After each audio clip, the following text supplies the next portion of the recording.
এই মুহূর্তে আপনার কি পরিস্থিতি? খুব খারাপ পরিস্থিতি। এর পরের সিনটা হচ্ছে হয়তো হারমোনিয়াম গলায় ঝুলিয়ে কোনো স্টেশনে গিয়ে গান গেয়ে পয়সা উপার্জন করা। কি বলছেন? 2010-এ 10ই অক্টোবর লজ্জা রিলিজ হয়। যেদিনকে লজ্জা রিলিজ হয় আপনারা দেখবেন আর্কাইভে গেলে যে সেদিনকে কিন্তু আরো দুটো বড় বড় বাংলা ছবি রিলিজ হয়।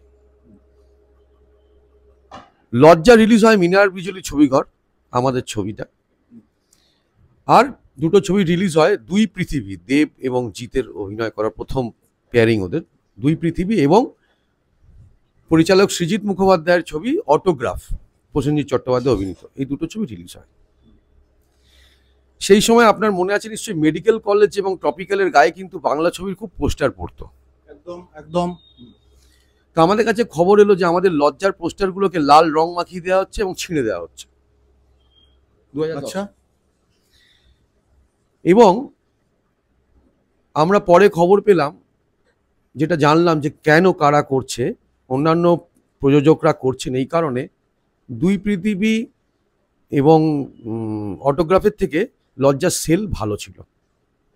এবং আমার বেশ মনে আছে আমি ডিস্ট্রিবিউটারের কাছে গিয়েছিলাম, ডিরেক্টর আমাকে নিয়ে গেছিল আমাদের হিন্দ সিনেমার সামনে। ডিস্ট্রিবিউটার ঘরে বসে আমরা মানে হই হই করছে এই কারণে যে 6 সপ্তাহের মাথায় লজ্জার কালেকশন মারাত্মক ভালো ছিল, ওয়ারাস সেখানে কিন্তু দুই পৃথিবী অটোগ্রাফ কিন্তু অতটা ভালো ছিল না। যারা একসময় চুটিয়ে কাজ করেছেন সেই রকম একজন আমি সুরকারের পাশে এই মুহূর্তে রয়েছে, যার সুরে গান গেয়েছেন মোহাম্মদ আজিজ থেকে আরম্ভ করে কুমার শানু, অলকা ইয়াগনিক থেকে আরম্ভ করে অমিত কুমার।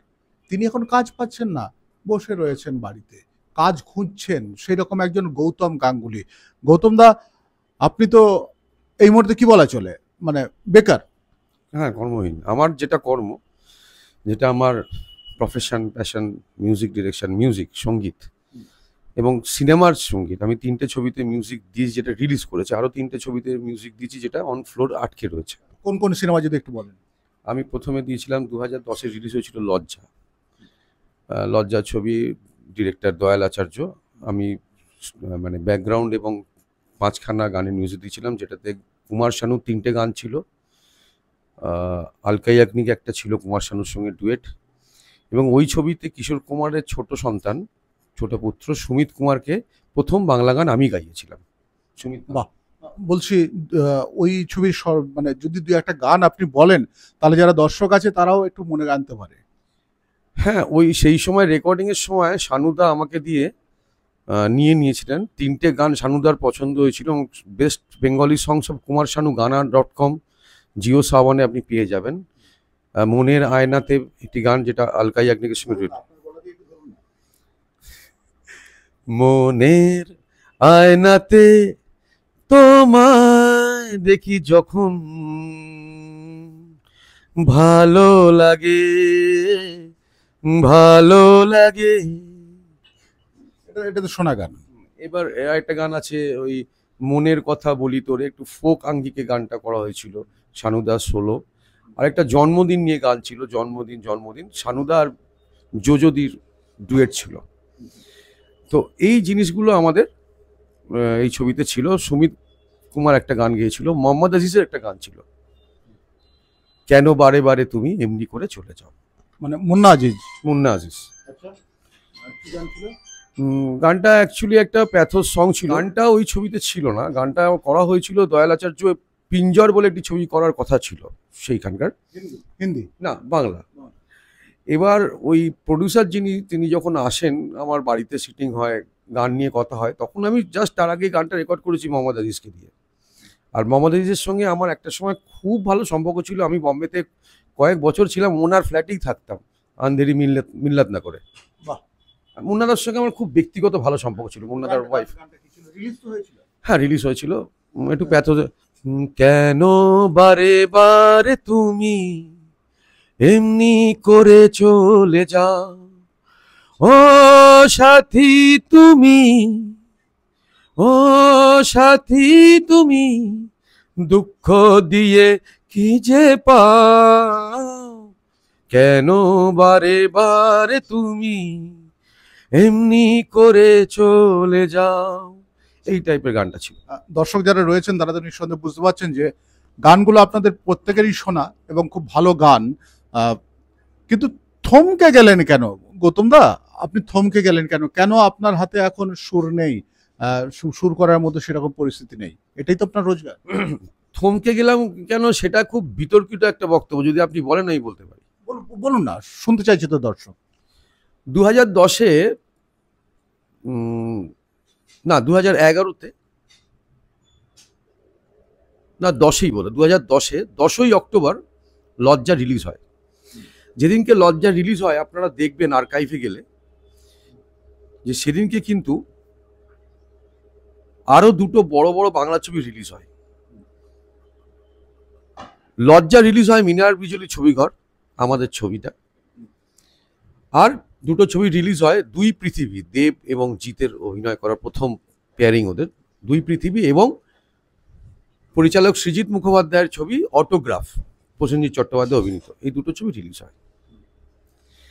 সেই সময় আপনার মনে আছে নিশ্চয়ই মেডিকেল কলেজ এবং ট্রপিক্যালের গায়ে কিন্তু বাংলা ছবির খুব পোস্টার পড়তো। একদম একদম। তো আমাদের কাছে খবর এলো যে আমাদের লজ্জার পোস্টারগুলোকে লাল রং মাখিয়ে দেওয়া হচ্ছে এবং ছিঁড়ে দেওয়া হচ্ছে। আচ্ছা। এবং আমরা পরে খবর পেলাম, যেটা জানলাম যে কেন কারা করছে, অন্যান্য প্রযোজকরা করছেন এই কারণে দুই পৃথিবী এবং অটোগ্রাফের থেকে লজ্জার সেল ভালো ছিল। এবং আমার বেশ মনে আছে আমি ডিস্ট্রিবিউটারের কাছে গিয়েছিলাম, ডিরেক্টর আমাকে নিয়ে গেছিল আমাদের হিন্দ সিনেমার সামনে। ডিস্ট্রিবিউটার ঘরে বসে আমরা মানে হই হই করছে এই কারণে যে 6 সপ্তাহের মাথায় লজ্জার কালেকশন মারাত্মক ভালো ছিল, ওয়ারাস সেখানে কিন্তু দুই পৃথিবী অটোগ্রাফ কিন্তু অতটা ভালো ছিল না। এটা কারা কারা করছিল?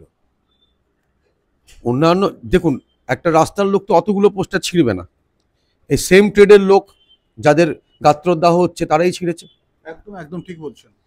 এবারে তখন কি হলো, সেই সময় তার পরে পরেই আমার একটা ছবি পেলাম, হৃদয় লেখো নাম, যে ছবিতে বিতর্কিত একজন অভিনেত্রী মনিকা বেদি জেল থেকে ছাড়া পাওয়ার পর ন্যাচারালি বুঝছেন প্রডিউসার একটা হাইপ চায়, উনি একটা আইটেম সঙ্গে কলকাতায় নাচতেও এসেছিলেন ওই ছবিতে, মনিকা বেদি। এবং ওই ছবিতে অমিত কুমার এবং সুমিত কুমার দুই ভাই প্রথম জীবনে একটাই ডুয়েট গান গেছে সিনেমায়, সেটা ওটাতেই আমার সুরে। সেটা কি গান ছিল? ওটা গাইতে বলবেন না, ওটা একটা কমেডি গান, ছুলেই খাবি ঝাটকা। তবু একটু দর্শকের জন্য দেখুন, ওটা এটা অন্য, ওই গানটা গাইতে গেলে একটা অন্য পরিবেশ লাগে, ঠিক আছে? তো যাই হোক, আমার কথাটা খুব একটা মনেও নেই, আমি গেয়ে দিচ্ছি একটু পরে। এবং ওই ছবিতে অভিজিৎদা গান গেয়েছিলেন, আলকাদি গান গেয়েছিলেন, এবং ওই ছবিতে আমি শৈলেন্দ্র সিং হাডাকে একটা গান গাওয়াই, যিনি গুজারিশ সাওয়ারিয়াতে গান গেয়ে রাষ্ট্রপতি পুরস্কার পেয়েছিলেন। ওনার প্রথম বাংলা ডেবিউ আমার হাতে। এবং মুন্নি বদনাম হুই, ফেভিকলসে গান গিয়েছিলেন মমতা শর্মা, ওনারও ডেবিউ বাংলা গান আমার হাতে ওই ছবিতেই, যেটাতে মনিকা বেদি লিপ দিয়েছিলেন। সরি। তো এরপরে হলোটা কি, হৃদয় লেখো নামেও কিন্তু সেম জিনিস ফেস করলাম, পোস্টার ছিঁড়ে দেওয়া হচ্ছে, কোনো একটা জায়গা দিয়ে চাপ আসছে না এই সময় ছবি চালানো যাবে না। কোনো একটা জায়গা বলতে অন্যান্য প্রযোজকের সংস্থা থেকে ডিস্ট্রিবিউটরের উপর চাপ আসছে যে আমাদের ছবি আসবে। তারা কারা? যারা লিডিং তখন সেই সময়। লিডিং বলতে বুঝলাম না। ভেঙ্কটেশ, ধনুকা, এরাই। এবার হলোটা কি, তবুও হৃদয় লেখো নামে 100 দিন চলেছিল, এবং গানের, আমি করেছি বলে বলছি না, মানুষের মুখে শোনা, গানের একটা প্রভাব ছিল হৃদয় লেখো নামে যথেষ্ট ভালো। তারপরে হৃদয় লেখোর নাম রিলিজ হলো, তারপরে একটা ছবি করলাম চুপি চুপি। সেই চুপি চুপিতে গান গিয়েছিল শান, কুণাল গাঞ্জাওয়ালা, জুন ব্যানার্জি, শুভমিতা ব্যানার্জি। এবং ওই ছবিতে তখন আমি মোটামুটি একটা জায়গায় চলে এসেছিলাম, বেশ কিছু অ্যালবাম আমার বেরিয়ে গেছিলো, সিরিয়ালে মিউজিক দিয়েছিলাম। তা আমি কিছু রোশনি সাহা, শুভলক্ষ্মী সাহা, স্নেহাজিৎ দে, নতুন কিছু ছেলে মেয়েকে চান্স দিয়েছিলাম। অনেক কিছু করলেন, কিন্তু এই মুহূর্তে আপনার কি পরিস্থিতি? খুব খারাপ পরিস্থিতি। পরের সিনটা হচ্ছে হয়তো হারমোনিয়াম গলায় ঝুলিয়ে কোনো স্টেশনে গিয়ে গান গিয়ে পয়সা উপার্জন করা। কি বলছেন? দেখুন, একটা কথা হচ্ছে কি, মানে আমার যেটা ধারণা, আমি শুনেছিলাম যে if I am not wrong 1800 শতাব্দীর শুরুতে ব্রিটিশ পার্লামেন্টেরিয়ান থমাস ম্যাকয়কে বোধহয় ব্রিটিশ গভর্নমেন্ট পাঠিয়েছিল ইন্ডিয়াতে সার্ভে করতে, আচ্ছা, কি পারপাসে? যে ভারতবর্ষকে আমরা ব্রেক করতে পারছি না কেন, কোনো না কোনো একটা প্রদেশ থেকে, তখনকার যে অবস্থা ছিল ভৌগোলিক, যে কেউ না কেউ বিরোধ করছে, আমাদের শাসনটাকে সমানভাবে মেনে নিচ্ছে না, শান্তিতে তো ওরা কোনোদিন রাজ করতে পারেনি। তাতে উনি কিন্তু 6 মাস ইন্ডিয়া ট্রাভেল করে কিন্তু ব্রিটেনের সংসদে গিয়ে কিন্তু একটা রিপোর্ট দিয়েছিলেন যে I have never seen a such rich country and there is a no such one beggar in the road. Bharatvarsha কিন্তু বরাবরই এগিয়ে ছিল, মানে ভিক্ষুক ছিল না। ছিল না।